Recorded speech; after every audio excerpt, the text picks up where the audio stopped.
Tema, quiero hablarte de la justicia de Dios y sin duda quiero hablarte del libro de Romanos. Y Romanos, escrita por Pablo, es un libro que nos enseña acerca de la justicia de Dios. Te recomiendo que lo leas, amigo, amiga que nos visitas, hermano, hermana también, que sea parte de tu lectura. Y esta palabra, de alguna u otra manera, la palabra justicia, solamente dentro de este libro de Romanos, está escrita aproximadamente 70 veces, en donde se habla de justo, justicia y justificado.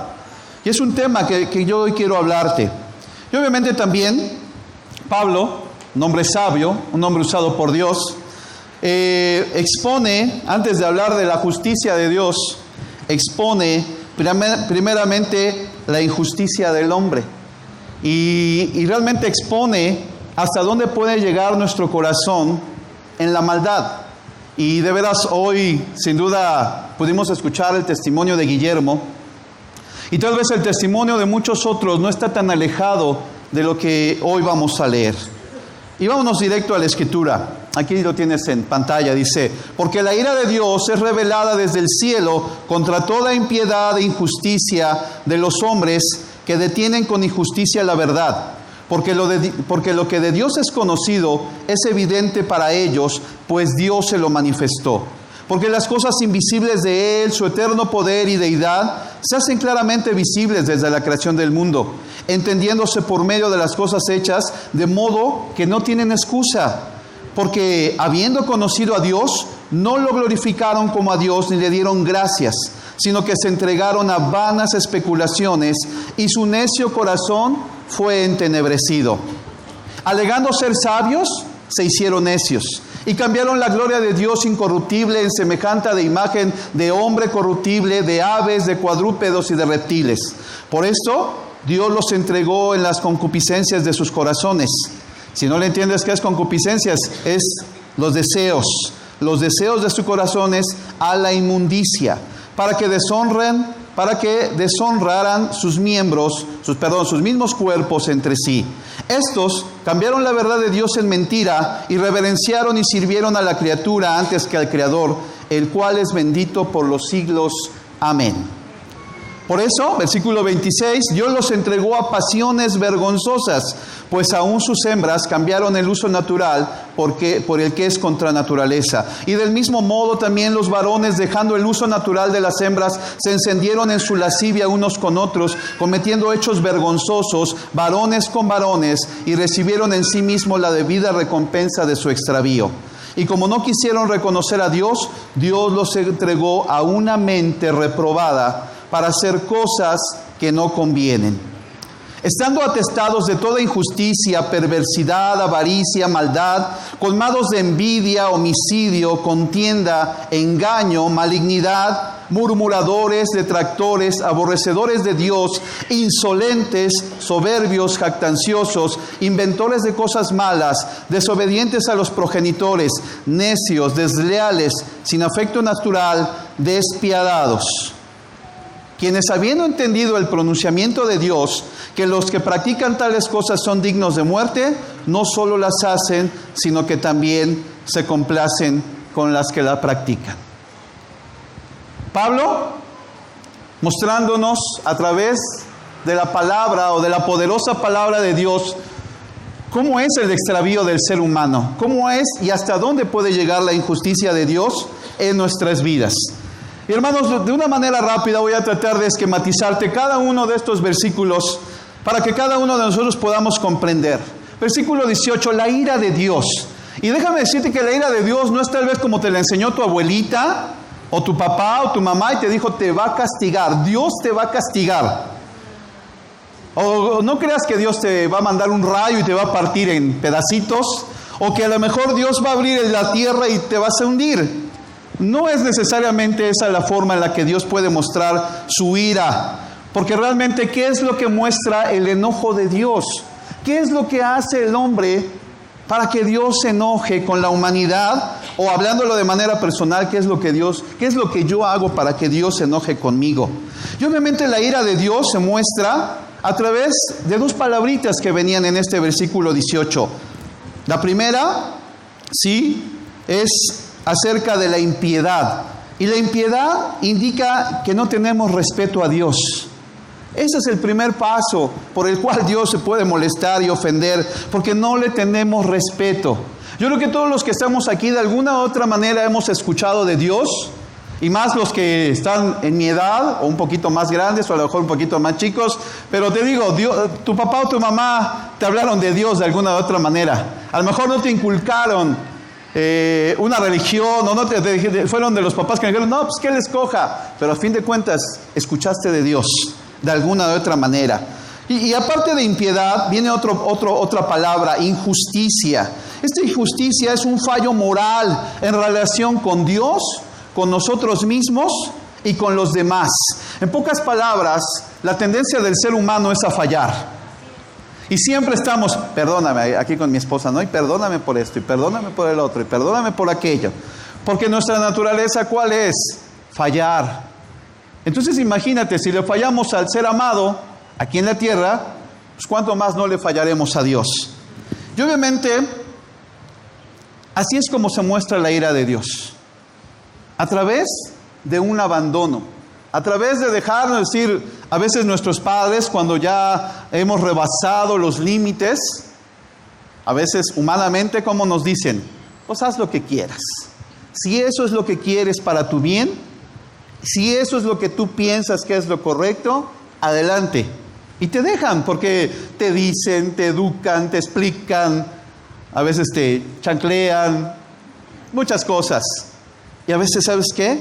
No entendemos. Así somos, como es en esta carne, en esta naturaleza humana. ¿Y sabes qué? Aquí hay algo increíble. En el versículo 19, lo que se conoce de Dios es evidente y Dios mismo lo ha permitido.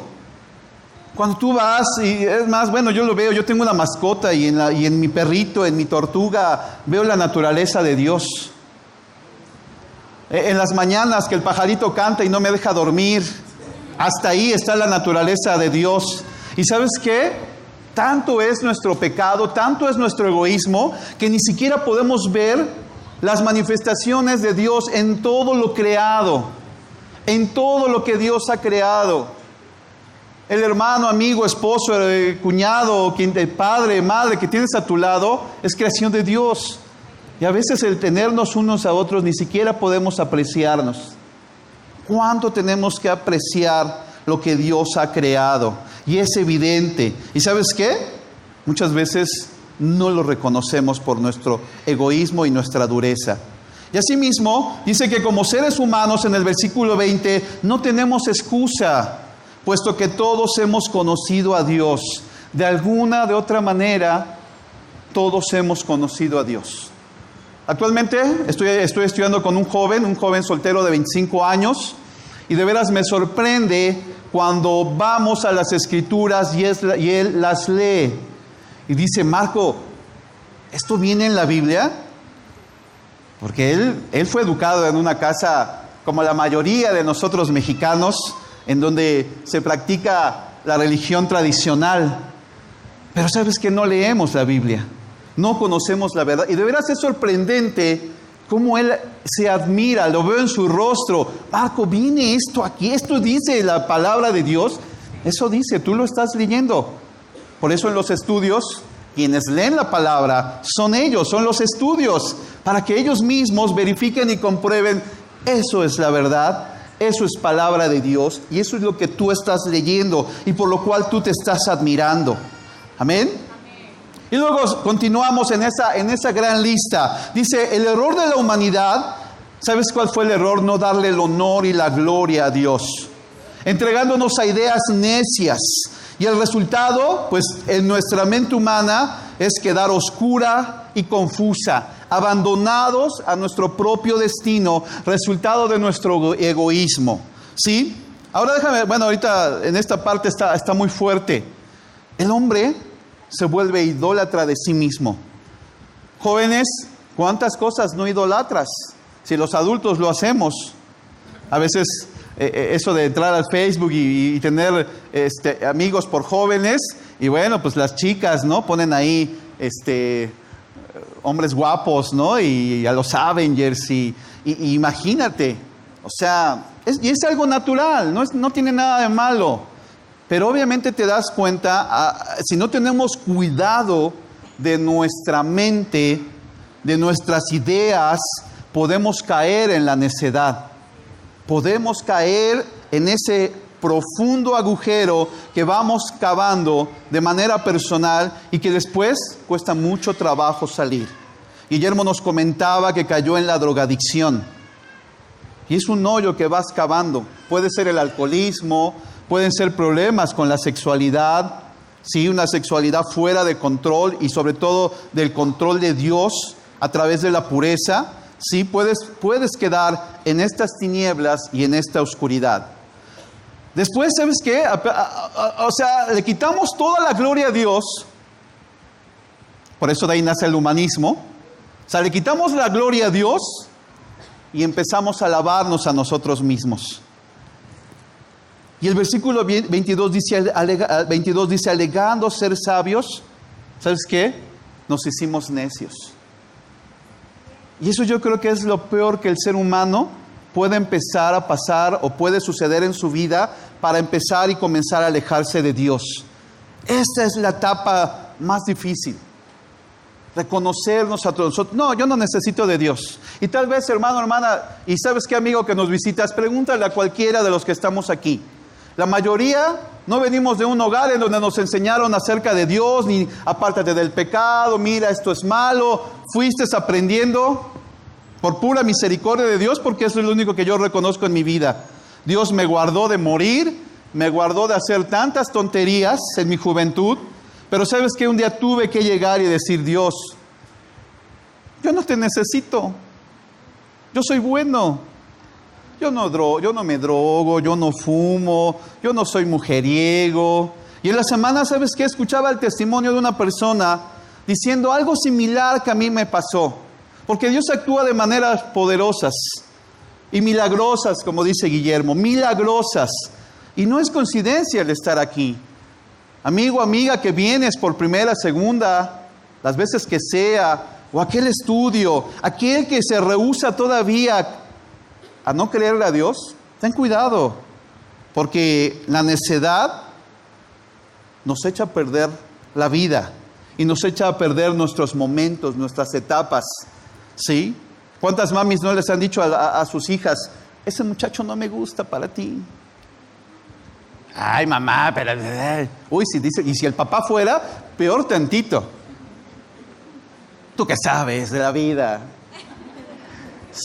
Estás ruco, yo estoy chavo, ¿qué me quieres enseñar? ¿Sabes qué? Nos hacemos necios. Nos hacemos necios. Hijo, esa persona con la que te estás juntando, o esos chavos, no te convienen esas amistades. Ay, mamá, ay, papá. Nos hacemos necios. Nos hacemos necios y nos volvemos caprichosos y queremos solamente adorarnos a nosotros mismos. Y después, obviamente ya en esa necedad, rendimos honor a seres mortales. Algunos en la antigüedad, aves, animales, reptiles, otros hasta ángeles. ¿Sí? Y ¿sabes qué es lo más tendencioso de esta situación? Que de la idolatría a la inmoralidad solamente hay un paso. Obviamente, si el hombre es su propio Dios, este puede hacer cualquier cosa que le plazca para satisfacer sus propios deseos.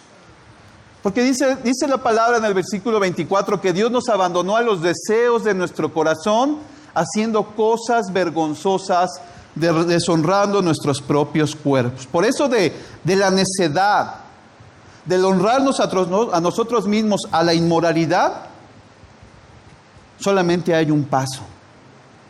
Porque hemos abandonado a Dios. Le hemos dado la espalda.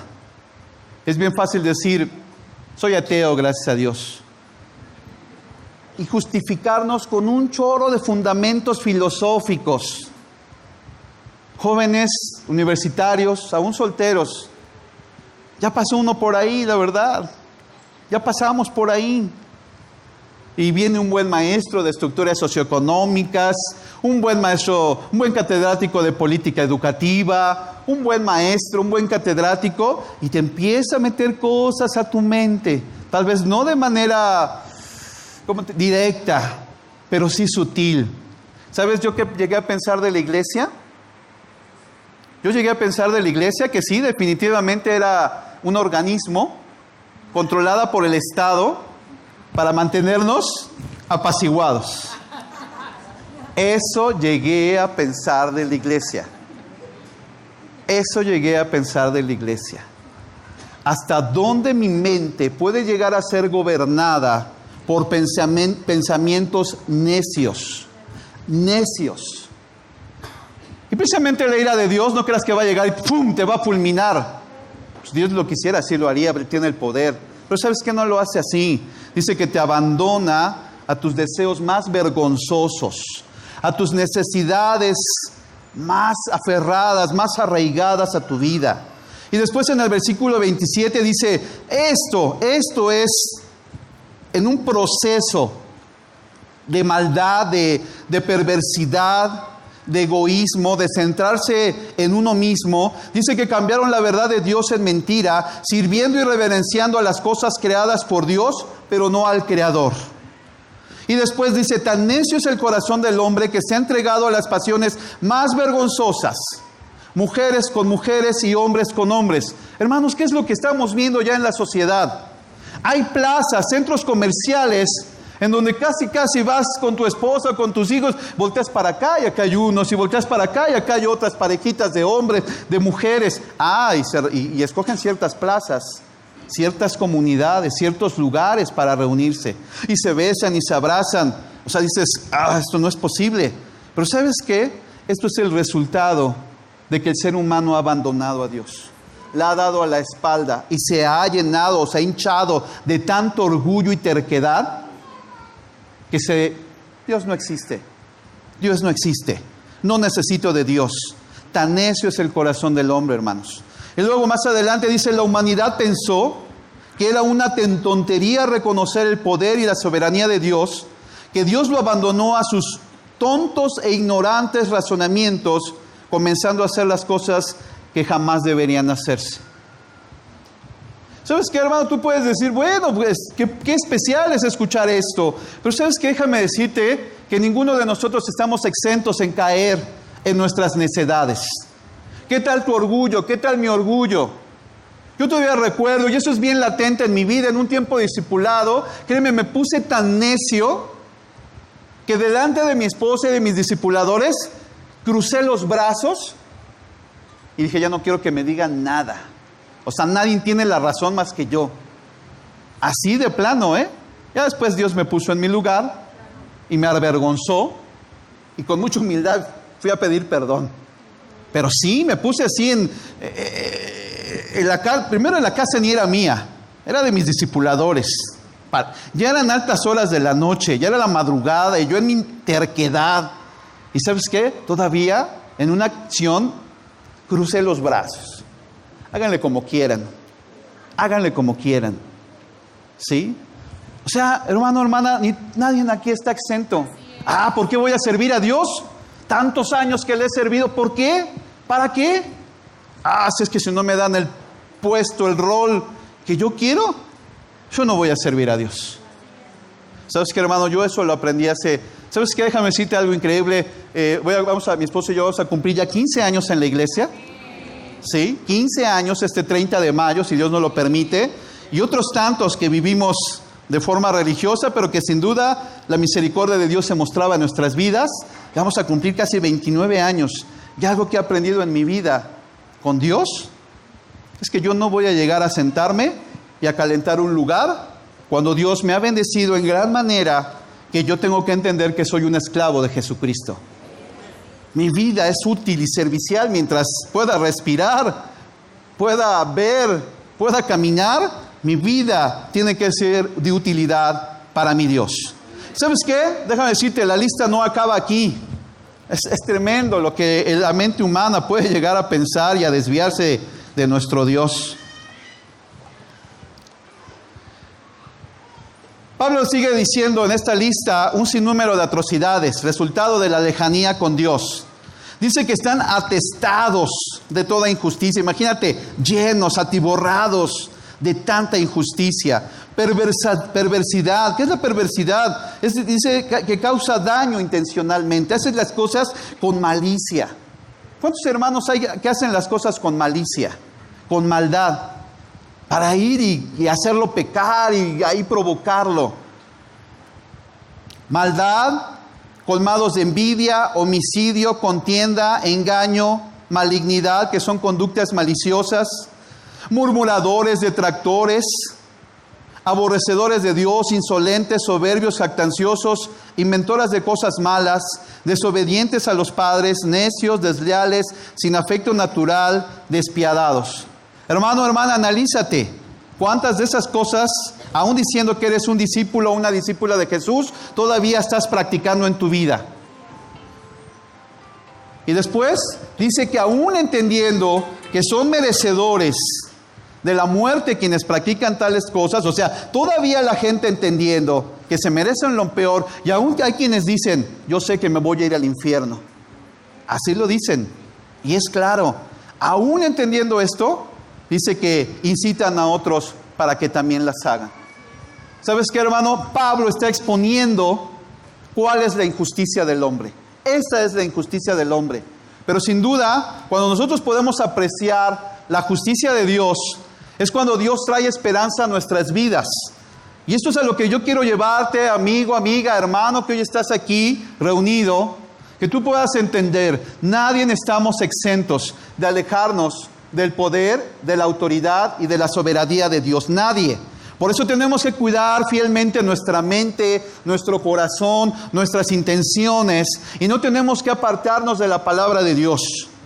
Y precisamente ahí mismo, 2 versículos antes de donde empezamos a leer, en Romanos 1, 16 y 17, dice Pablo, porque no me avergüenzo del evangelio, porque es poder de Dios para salvación a todo el que cree.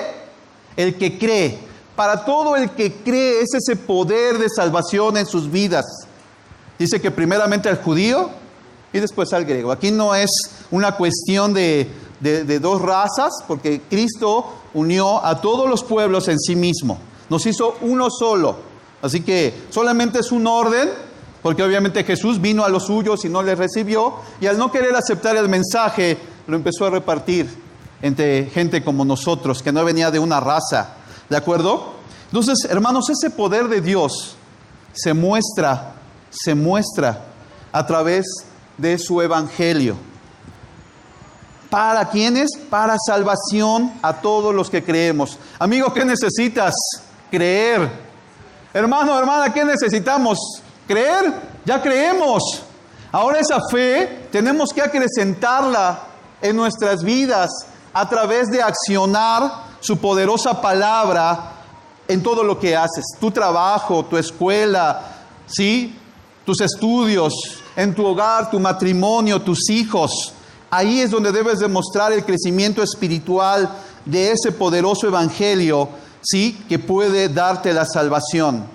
Porque Él o en Él es revelada la justicia divina de fe en fe, como está escrito, el justo por la fe vivirá. La justicia de Dios en su actividad salvadora, ¿sí? Es mostrada a través de ¿qué? De la muerte de Jesús. ¿Y sabes qué? Esa muerte quita todo obstáculo de tu vida. Quita todo pretexto, toda excusa. Que si eres joven, que si eres viejo, que porque eso, es que la Biblia es para rucos, yo todavía estoy chaval, yo no necesito. Déjame decirte que eso no es cierto. Lo que te acabo de leer es para todas las edades, todas las generaciones y toda la humanidad. Todo el proceso de salvación requiere fe en nosotros. En pocas palabras, la fe, hermano, con la que comenzaste a estudiar la Biblia y que hoy te ha hecho un discípulo de Jesús, es esa misma fe la que te va a llevar a que algún día estés delante de la presencia de nuestro Señor Jesús y del Dios Todopoderoso. Y si hace falta fe, o no tienes fe, o en un momento de tu vida esa fe se va, la abandonas, ten mucho cuidado. porque te puedes volver como estas personas que Pablo expone, porque su maldad se va incrementando. Algunos dicen, no lo sé, que los políticos se van pervirtiendo. Posiblemente, porque dejan a Dios y se hacen ellos mismos sus propios dioses, y el dinero los va enganchando en una vida de perdición. Así que, hermano, amigo, de verdad yo te invito a que tú puedas experimentar esto. No hay más justicia que la misericordia de Dios mostrada por el sacrificio de Cristo y expresada en el Evangelio y aceptada, o que es aceptada por fe. Hermanos, vivamos conforme a la voluntad de Dios. Amigos, te invitamos a estudiar la Biblia. Deja tus patrones de necedad. Que a Dios sea la gloria y muy buenos días todavía. No, ya tardes.